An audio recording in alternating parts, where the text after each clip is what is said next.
wabarakatuh. Saya Dian Amelia Putri, kelas PTIKA, kelompok 3. Di sini saya akan menjelaskan tentang konfigurasi DHCP server pada router di Cisco Packet Tracer. Jadi, pertama-tama kita akan membuat dulu server, lalu menambahkan switch, lalu menambahkan PC sebanyak 4 buah.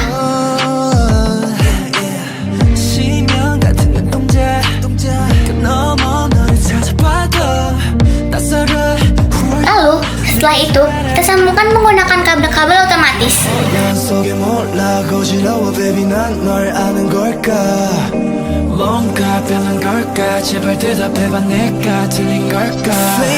Selanjutnya, kita men-setting server menggunakan IP konfigurasi.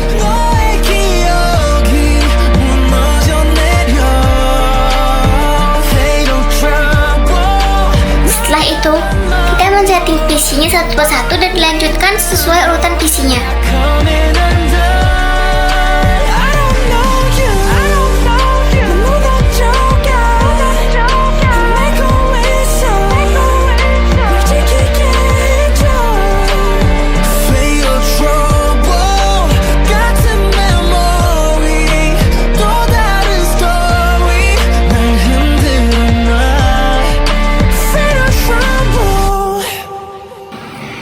Di sini kita cek dulu apakah server, switch, dan PC-nya sudah saling berhubungan.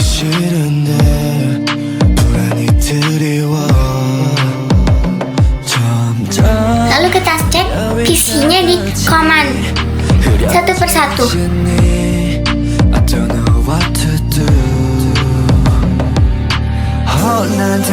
Lalu kita coba dengan mengirim pesan ke IP penerima.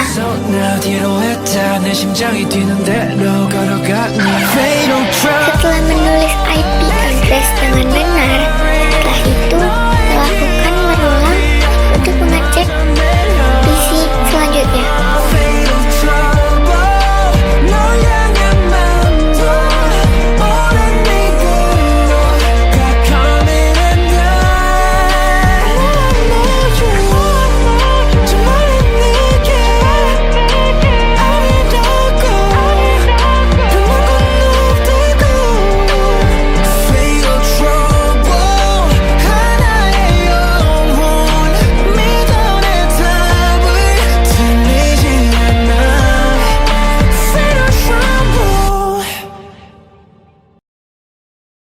Jika sudah berhasil, berarti sudah selesai.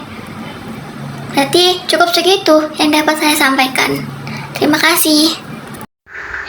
Perkenalkan, nama saya Nisa Ivana Rumah Singap, kelas PTIKA 2023, kelompok 3, jaringan komputer lanjutan untuk tugas rutin kedua.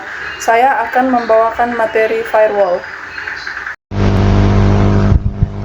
Baik, di sini saya Nisa Ivana Rumah Singap akan melakukan konfigurasi firewall dengan Cisco Packet Tracer. Yang pertama, kita akan membuat topologinya.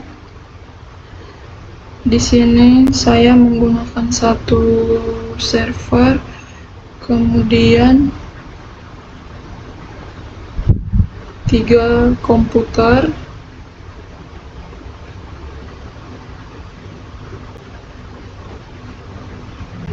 dan satu switch tipe 295024.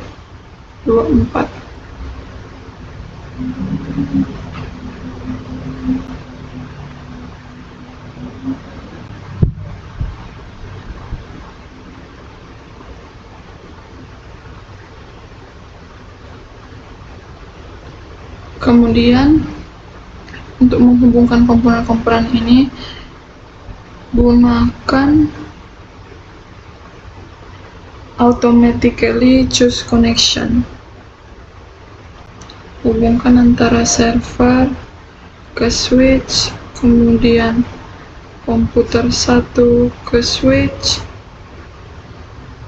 kemudian komputer 2 ke switch, kemudian komputer 3 ke switch, Setelah terhubung, kemudian kita akan mengisi IP address masing-masing. Untuk IP address server kita gunakan sebagai berikut.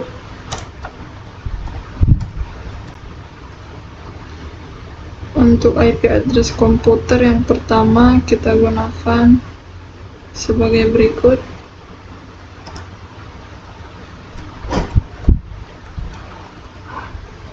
Kemudian kita berikan nama user 1.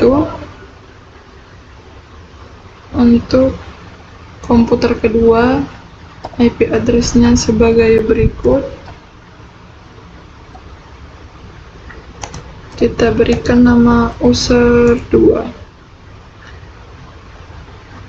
Untuk komputer ketiga, IP address-nya sebagai berikut. Kita beri nama user 3. Setelah itu,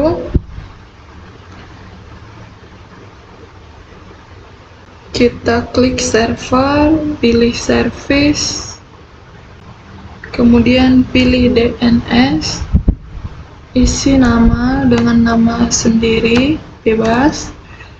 Kemudian address-nya kita pakai IP address server.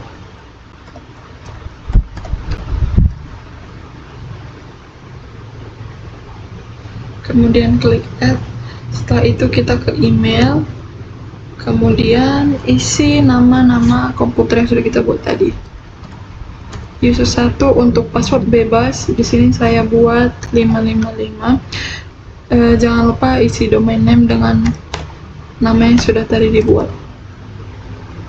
Klik tanda tambah, kemudian user kedua passwordnya sama 555, klik tambah, kemudian user ketiga passwordnya sama 555, klik tambah. Setelah itu kemudian klik server, kita ke desktop, IP configuration, untuk IP address-nya IP server.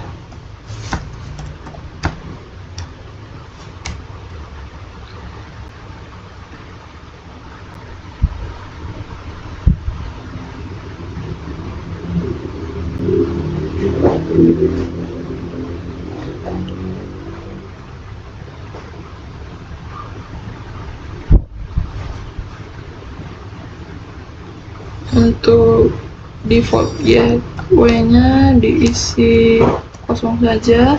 Untuk DNS servernya isi IP address dari server.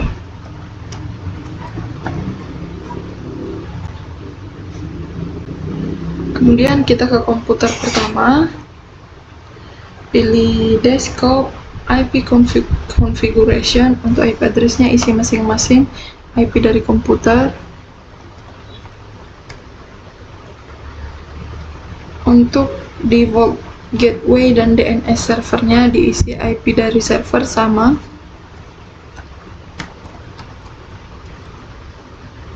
Kita copy saja. Begitu juga untuk komputer yang kedua.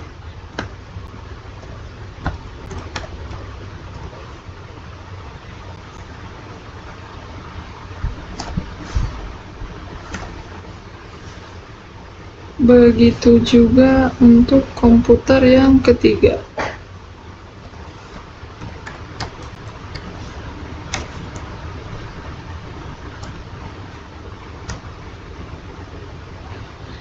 Setelah itu, kita klik komputer 1, kemudian pilih email, isi nama user 1, email address-nya user 1 sesuai nama yang kita buat tadi. Incoming mail servernya isi sama dengan nama yang kita buat tadi.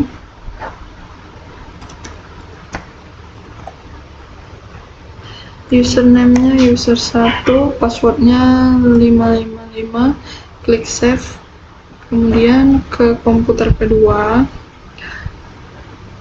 lakukan hal yang sama, user2,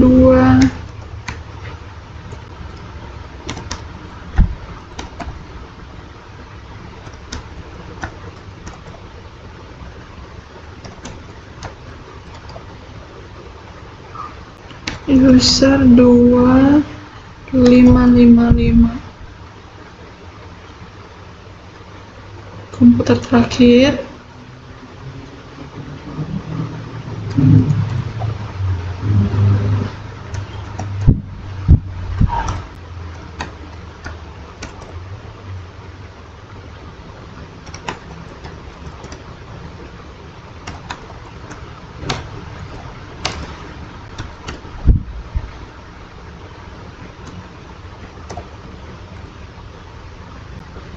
passwordnya sama 555, kemudian di save, kemudian kita ke server, klik firewall, kemudian karena di sini kita ingin kita kan menerapkan firewall, jadi kita pilih salah satu komputer mana yang akan kita blok supaya tidak bisa terhubung dengan komputer lain maupun terhubung ke server. Maka kita pilih actionnya Denny, kemudian IP-nya, tuliskan IP komputer yang ingin diblok. Di sini saya akan memblok IP komputer user 1. Jadi kita tulis untuk IP user 1.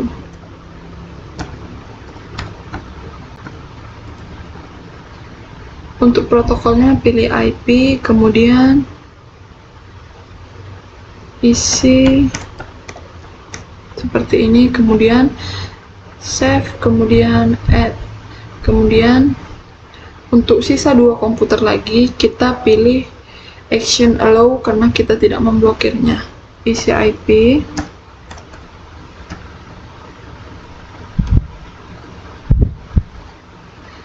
isi protokolnya IP, kemudian save, kemudian add, kemudian pilih allow lagi untuk komputer ketiga, kemudian IP, save, kemudian add. Setelah itu klik on pada service.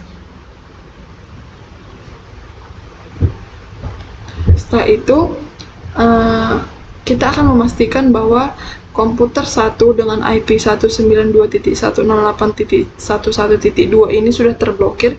Bagaimana caranya? Bisa kita tes melalui command prompt. Kita klik, kita ketik ping, kemudian ketik IP server.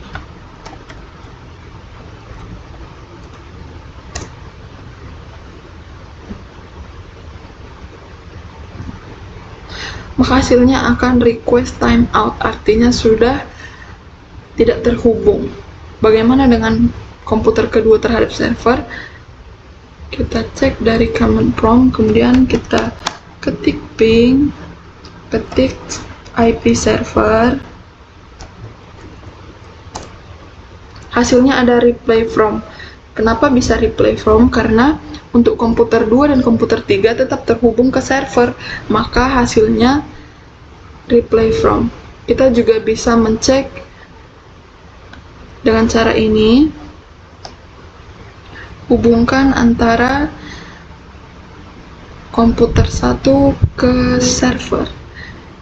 Maka kita bisa melihat hasilnya di sebelah sini.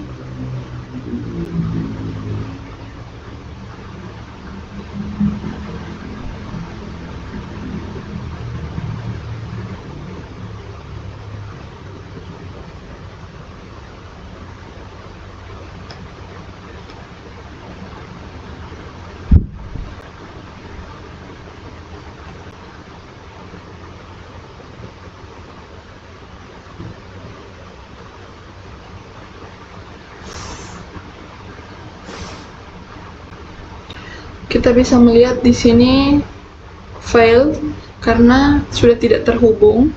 Sedangkan kalau kita hubungkan antara komputer kedua dengan server, hasilnya adalah successful. Begitu juga dengan komputer yang ketiga. Hasilnya adalah successful. Dengan demikian, penerapan firewall pada Cisco Packet Tracer kali ini dinyatakan berhasil. Sekian, terima kasih. Perkenalkan, nama saya Albertina dari kelompok 3 dengan NIM 52331510113. Di sini saya akan menjelaskan tentang proxy menggunakan Cisco Packet Tracer. Baik, di sini saya akan mengimplementasikan materi mengenai proxy dengan melakukan simulasi menggunakan Cisco Packet Tracer. Proxy server adalah sebuah server atau program komputer yang berperan sebagai penghubung antara suatu komputer dengan jaringan internet, atau dalam kata lain, server proxy adalah suatu jaringan yang menjadi perantara antara jaringan lokal dan jaringan internet. Proxy server dapat berupa suatu sistem komputer ataupun sebuah aplikasi yang bertugas menjadi gateway atau pintu masuk yang menghubungkan komputer kita dengan jaringan luar. Jadi di sini pertama kita buka Cisco-nya dulu, kemudian pertama kita tambahin sebuah router. Router ini yang menghubungkan dua alamat IP atau lebih yang berbeda. Kemudian kita tambahkan dua buah switch.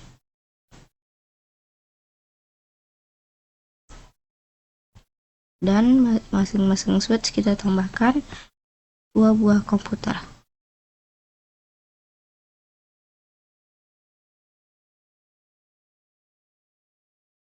Setelah itu kita akan hubungkan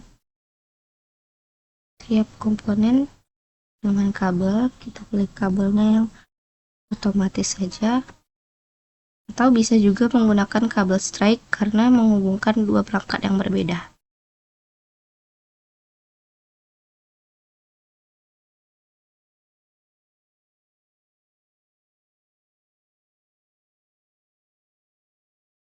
Kita rapikan terlebih dahulu.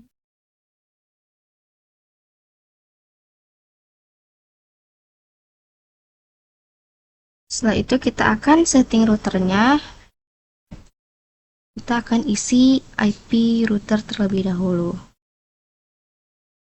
Yang ini yang gigabit Ethernet 00 kita isi dengan IP kelas C. 1250. Oke, kita on kan. Terus yang 01 kita isi dengan IP kelas B. 19. Lalu kita on kan.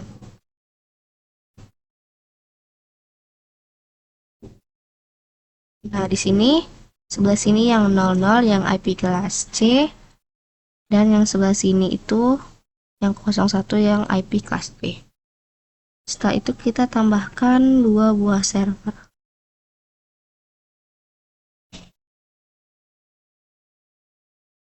Lalu kita hubungkan switch ke servernya.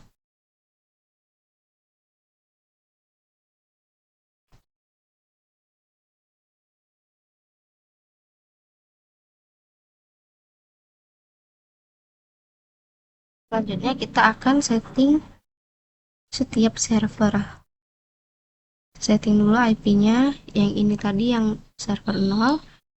Yang 00 kita pasang IP kelas C 192.168.0.1 dan gateway-nya yaitu IP router tadi.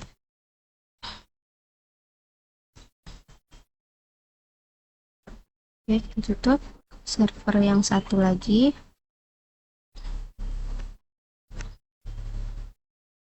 Start IP configuration. Yang ini IP kelas B. Gateway-nya juga sama gateway yang di router tadi, 2.16.0.254. Oke, sekarang kita akan ngisi IP yang ada pada masing-masing komputer. Terus kita akan membuat IP setiap komputer itu akan mendapatkan IP otomatis dengan menyeting settingan DHCP-nya. Nah, kita ke service, lalu ke DHCP, kita on-kan terlebih dahulu, kemudian kita isi gateway-nya, gateway yaitu yang IP pada router. Terus kita mulai IP-nya, karena IP servernya udah 1, kita mulai dari 2. Kemudian kita save. Kemudian server satu lagi, ke menu service, DHCP, kita on-kan juga, dan kita pasang gateway yang kelas B yang ada pada server tadi. Ini juga sama, mulai dari 2, lalu kita save.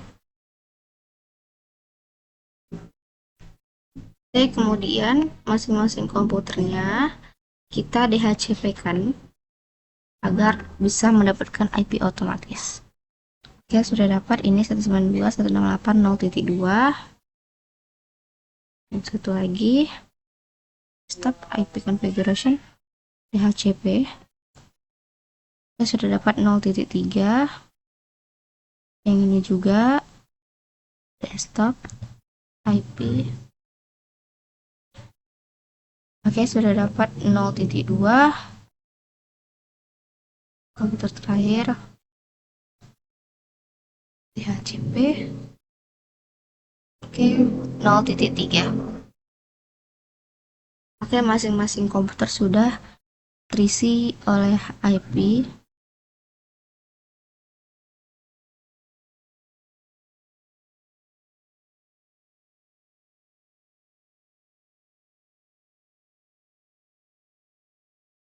Sekarang kita akan tes apakah sudah terhubung.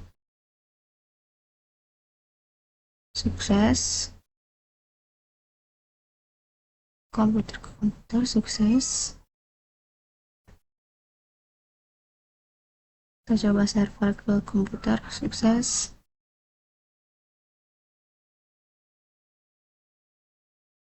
Kemudian kita akan coba nyebrang ya dari server 0 ke komputer yang ada di server satu lagi. Ayo kita coba lagi. Ini dia cukup membutuhkan waktu. Oke, sudah sukses.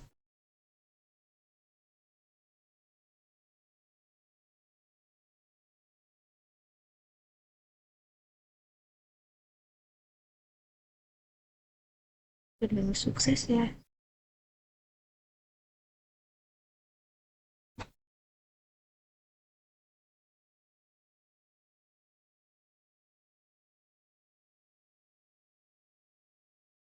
Sudah terhubung. Jadi ini berfungsi untuk menghubungkan dua alamat IP yang berbeda yang bertujuan untuk meningkatkan keamanan dan sebagainya lain. Sekian dari saya.